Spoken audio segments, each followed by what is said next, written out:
welcome to my very first vlog. I'm Masume and I'm so happy to meet you. This vlog is about my painting exhibition at Espinas Palace Hotel. I hope you enjoy it. سلام قشنگا، خیلی خوش اومدید به ولاگ نمایشگاه نقاشی من در هتل اسپیناس پالاس. من مسومه هستم و واقعا خوشحالم از آشنایی باهاتون. قشنگا ما همین الان تازه رسیدیم تهران، می‌خوایم نهار بخوریم. دیگه اینکه فردا من برای نصب تابلو باید برم و امروز میخوام استراحت کنم. امروز هم میتونستم برم ولی فردا میرم. خیلی خوشحالم واقعا. دیگه ببینیم چه اتفاقایی داره. ما هم رسیدیم بچه ها. گفتم بیام بهتون اینجا رو یکم نشون بدم. اول از همه راجع به نمایشگاه نقاشی اگه بخوام بگم، این اولین تجربه منه که نمایشگاه نقاشی دارم شرکت میکنم و خیلی خوشحالم که اونم توی بهترین نمایشگاه نقاشی ایرانم و کسایی که شرکت کردن همشون جزو بهترین آرتیستای ایرانن. واقعا برام افتخار داره. خونه رو دیدید و خیلی خودم دوست داشتم. انرژیشون نقلی و قشنگ و خوشوایب بود و یه ویو فوق‌العاده هم داشت که این ویو واقعا با من صحبت میکرد. هم طلوع خورشیدش هم غروب. البته طلوع رو ندیدم ولی غروبش خیلی دلانگیز بود و خیلی دوستش داشتم. به خاطر همین توی ولاگم گذاشتم.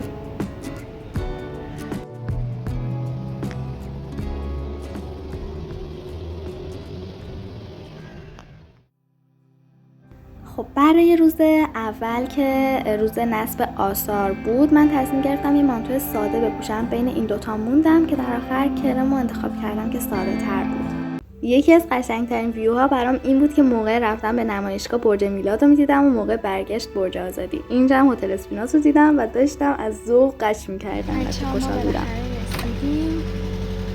اینم از هتل قشنگمون. اینم از نقاشیام. تاکسی که گرفتیم و تازه دارم میرم. چه خبره؟ با یکی دیگه هم نقاشیش آورد. اینجا تازه در گالری باز شد، بچه ها وارد شدن. منم کلی دوست همون اولش پیدا کردم. خدا رو شکر خیلی راحت میتونم با آدم ها ارتباط بگیرم. خیلی آدم برونگرایی نیستم ولی سعی میکنم این رو کنترل کنم و میانه‌گرا باشم. اینا هم دوتا از دوستجونای منن، ساغر قشنگم و فاطمه نازم که کلی دوستشون دارم. چقدر قشنگ این فرشه. مثلا رنگش آدم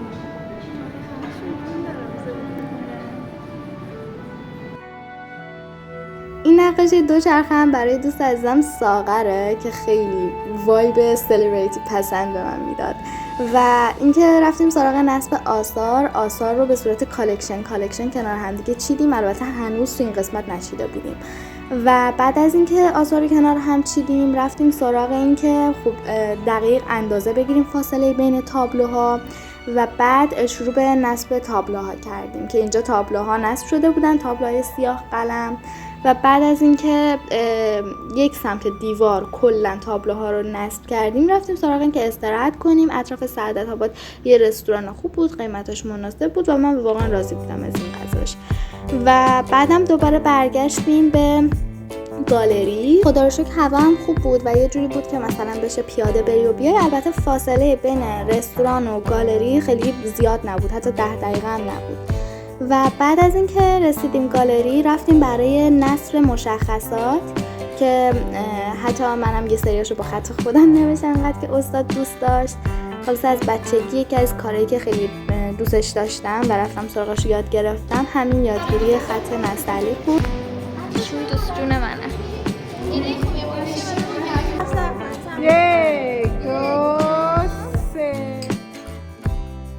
و اما روز افتتاحی هم خیلی سریع خودش رو رسوند. من برای استایلم هم از یه استایلیست کمک گرفتم و خیلی دوست داشتم اینا.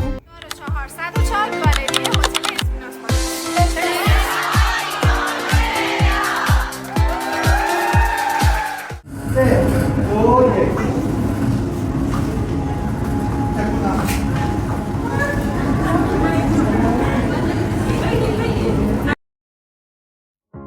روز افتتاحیه به معنای واقعی باشکوه بود. اول از همه این که کلی آرتیستای خفن اومدن که حالا جلوتر عکساشون رو میبینید، فیلماشون رو میبینید. کلی گل آورده بودن، هدیه آورده بودن برامون و اینکه گالری کلا بوی گل میداد. این قسمت هم کالکشن فرشا بود که من واقعا عاشقش شدم. کاری که میبینید همشون با مداد رنگی بود و تنها کار رنگ روغن فکر میکنم کلا 3 نفر بودیم یه کار رنگ روغن داشتیم و بقیه بیشتر سیاه قلم و مداد رنگی بودن که البته مداد رنگی از همشون بیشتر بود. فقط شما ببینید چه انرژی خوبی میده این نقاشی ها. اگه بخوام راجع به خودم و حس و حالم بگم، باید بگم که من این مسیر رو با قلبم انتخاب کردم و تمام تمرکزم رو گذاشتم روی این مسیر و خیلی خوشحالم که حالا تونستم توی جمعی قرار بگیرم که بهترین نقاشای ایران بودن و اینکه توی بهترین گالری ایران هم شرکت کردم. واقعا واسه من افتخاره و میخوام بگم وقتی آدم یه مسیری رو تازه شروع میکنه همه چی خیلی مه‌آلوده و نمیدونی قراره چه اتفاقی بیفته، ولی یه صدایی توی وجودت هست که زمزمه میکنه و میگه خیلی اتفاقای باشکوهی در انتظارته، فقط ادامه بده. میخوام بهت بگم اون صدا رو جدی بگیر. اون صدا یه توهم نیست یا خوشخیالی نیست. خیلی ها به من گفتن که تو آدم خوشخیالی هستی، ولی من باور داشتم خودم و اونها به چشم خوشخیالی میدیدن. میخوام بهت بگم خودتو باور داشته باش. آخر مسیری که با علاقه شروع کردی واقعا قشنگه. استادم میبینید که قیمتش هم اینجا زده 250 میلیون، ارزشش هم خیلی بیشتر از اون است به نظر. این هم کار آقای دادمهر.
اینم ویومون موقع برگشت به خونه که با همین دوست قشنگم که شاهنامه میخوند برگشتیم.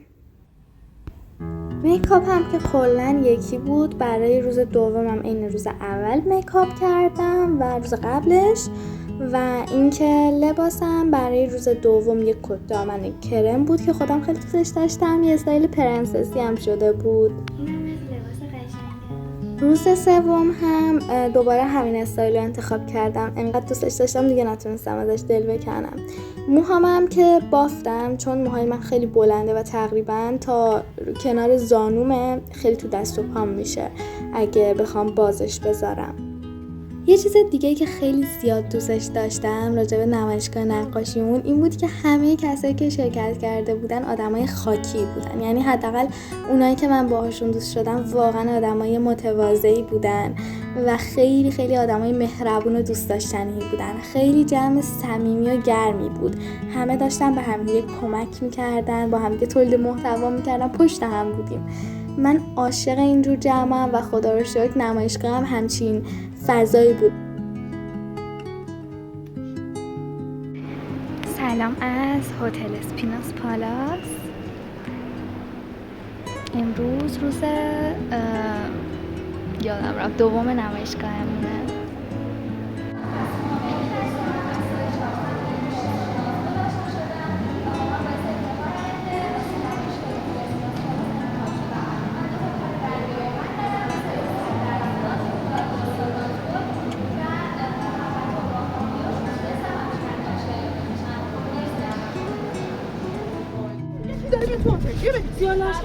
چیکار داریم میکنیم؟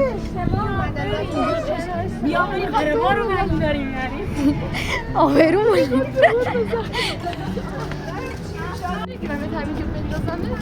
سرلشکرمون کیه؟ فاطمه است. آره دیگه سرزبونمونه. آره لیدر کیه؟ فاطمه.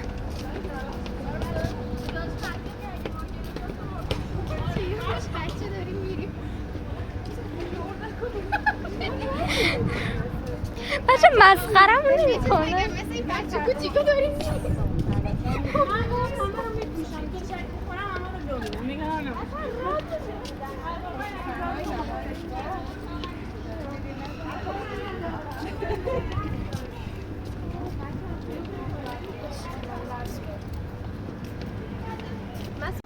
نمیدونم.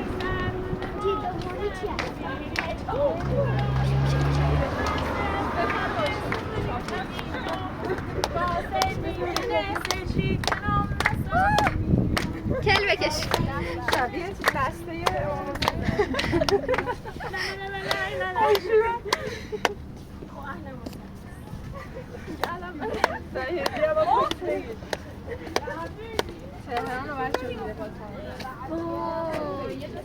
چقدر قشنگه.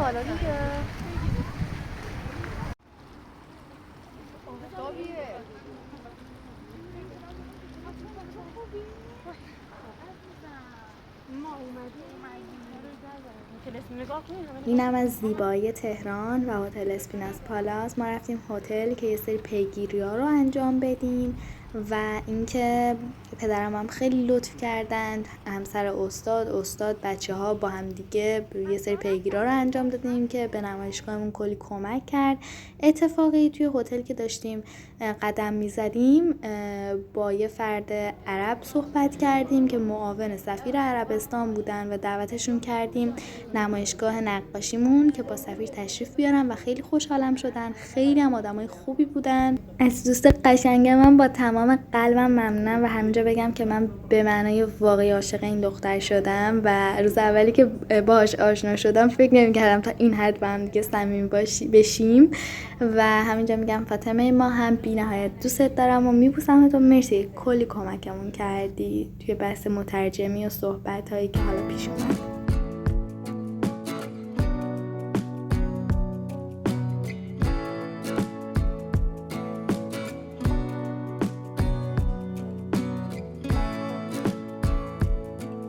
من اینو متوجه نشدم.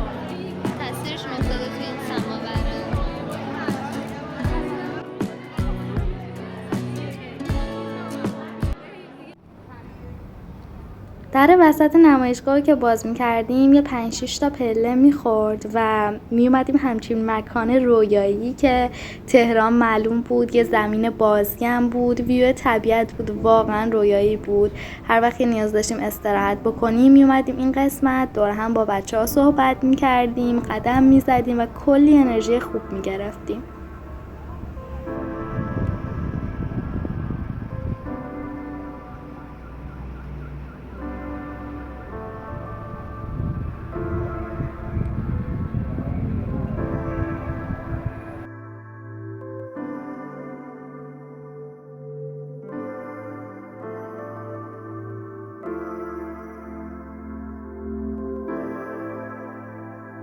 خوشگل قلیان.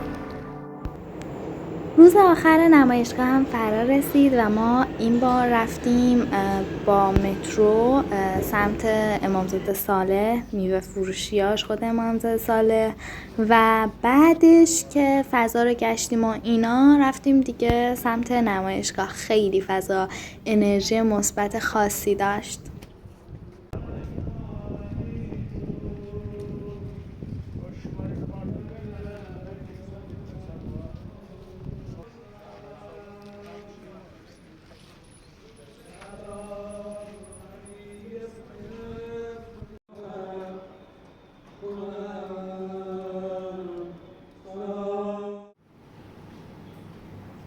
ساعت 11 صبح بود که ما رسیدیم. بعد از حالا رفتم به امامزاده صالح و اینا رسیدیم به نمایشگاه نقاشی. تازه در سالن باز شده بود و اینکه کم کم بعد چند دقیقه و اینا نمایشگاه شلوغ شد.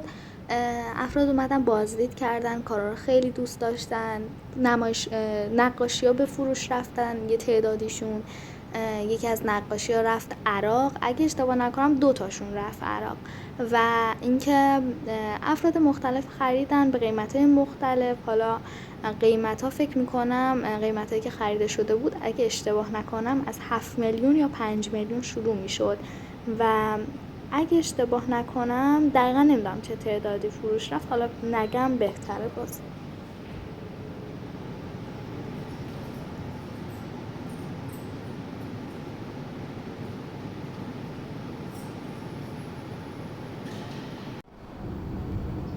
این قسمت هم یه جورایی بالکن نمایشگاه بود، حالا اگه درست گفته باشم، و شربت و چای و قهوه و اینا گذاشته بودیم که هر کسی خواست بتونه بیاد استفاده کنه، بخوره و حالا پر انرژی بشه.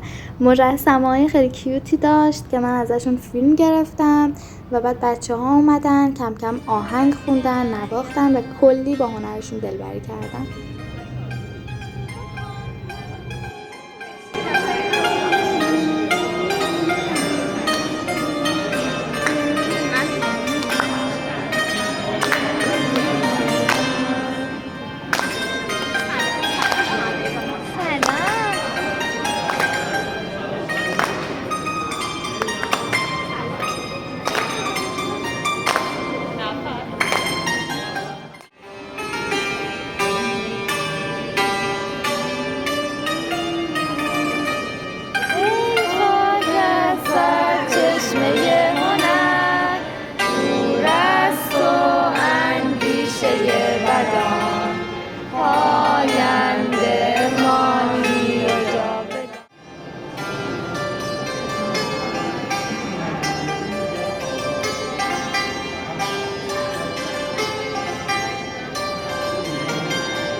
از خودش کلی خاطرات خوب برام به جا گذاشت و واقعا به عنوان اولین تجربه هم یه تجربه فوق‌العاده بود و اگه بازم برگردم به عقب دوباره توی این نمایشگاه شرکت میکنم. اینجا هم که میبینید از سفارت عربستان تشریف آورده بودن، نقاشی ها رو انقدر دوست داشتن که خدا میدونه.